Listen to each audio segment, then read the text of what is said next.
l'ensemble de la foule française. Ça, les pancartes, vous voyez, ce sont les Belges qui sont là, les Belges les supporters du Standard. Ça nous a d'ailleurs aidé parce que le public parisien a été poussé à nous supporter comme jamais il n'avait fait jusqu'alors. Oui, c'est ça. Oui. D'ailleurs, le public parisien vous a adopté depuis très longtemps, même après le mauvais match contre Varsovie de mercredi. Voilà Colonna. Tous les téléspectateurs se souviennent de l'enjeu de cette partie. Il s'agissait pour le Stade de Reims, qui avait été battu par 2-0 à Liège, de remonter son handicap et pour se qualifier, de marquer encore un but de plus, c'est-à-dire de marquer au moins 3 buts pour se qualifier pour les demi-finales de la Coupe d'Europe. Pendant, disons, 80 minutes, 70 minutes, disons, le Stade de Reims a dominé sans arrêt, a fait le jeu, a menacé les buts du Standard, mais n'a pas réussi à marquer de buts. Et on commençait à désespérer, on se disait, ah, ce Fontaine. Même à 20 minutes de la fin, nous ne croyons plus. Oui. Quand Roger a loupé le pénalty, enfin, a loupé, que le goal a arrêté parce qu'il l'avait bien shooté. On n'y croyait plus tellement. Quoi. Et puis le premier but de Roger sur coup franc nous a redonné confiance. Ça a suffi ce but-là, oui. Et puis le public du parc était tellement... Ah mais ça, il faut vous dire que le public du parc était comme ça parce que vous l'avez rendu comme ça, il n'était pas comme ça a priori. Oui, on voit le pénalty, oui, la faute sur le blond. Oui.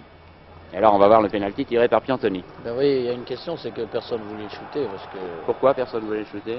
Ben personne se sentait en état moral de le shooter. Quoi. Vous voyez, il l'a bien shooté, mais le gardien a très bien plongé. Le gardien n'est pas parti un petit peu avant, non? Non, il a anticipé, ça... il a senti, hein. C'est possible, vous le savez. Ouais. Enfin, c'est normal, disons. Il a joué sans... Très bien joué.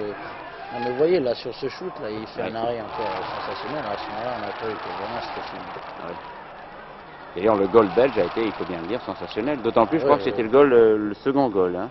C'est-à-dire, ils sont deux frères, mais il avait déjà fait plusieurs matchs de Coupe d'Europe. Voilà, Jonquet, peut-être qu'on le connaît, impérial, s'inquiétant pas, mais réussissant à garder le ballon et à le passer à Colonna, alors que le public était beaucoup plus inquiet que lui.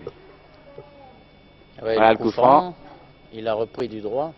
Il ne shoot jamais du droit, Piantoni. Non, c'est peut-être pour ça qu'il a marqué. C'est un homme du gauche. Et alors il a marqué, c'est un de ses premiers buts, enfin du droit, c'est rarissime que Piantoni... Marqué, oui, mais enfin, c'est rarissime, disons. Enfin, celui-ci, il nous a fait bien plaisir. Oui. À partir de ce moment, vous avez senti que ça allait changer? Oui, on a été transporté, d'ailleurs, vous voyez, on monopolise la balle à partir de ce moment-là. Ça c'est Vincent, on va lui demander des explications. D'ailleurs, il est parti, il a reçu un coup sur la tête ou quoi? Vous voyez, voilà le deuxième but. Là. Je fais une faute, une petite obstruction. Oui, une faute? Mais qui était pardonnable parce que en première mi-temps, il devait y avoir un pénalty pour nous. Ah oui, vous avez quand même fait une petite faute là. Ah oui, petite obstruction. Vous avez balancé un peu de l'épaule, quoi. C'est ça. Enfin, on peut le dire, maintenant c'est fini, le résultat est homologué. Ok, je n'ai pas caché. Oui. Enfin, si on l'avait fait contre vous, vous auriez protesté quand même. C'est-à-dire en première mi-temps, il y a eu un pénalty contre nous et malgré nos protestations, on n'a pas eu gain de cause pour ça. Oui.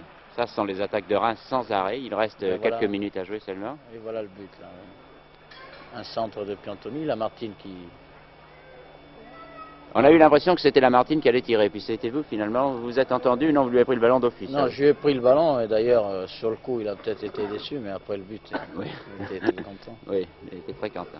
Voilà la joie du Stade de Reims, et voilà la joie du public parisien, car je crois que vous êtes devenu la vedette numéro 1 de la télévision, vous, l'équipe du Stade de Reims, ce soir-là. Mais si on était tout le temps supporté comme ce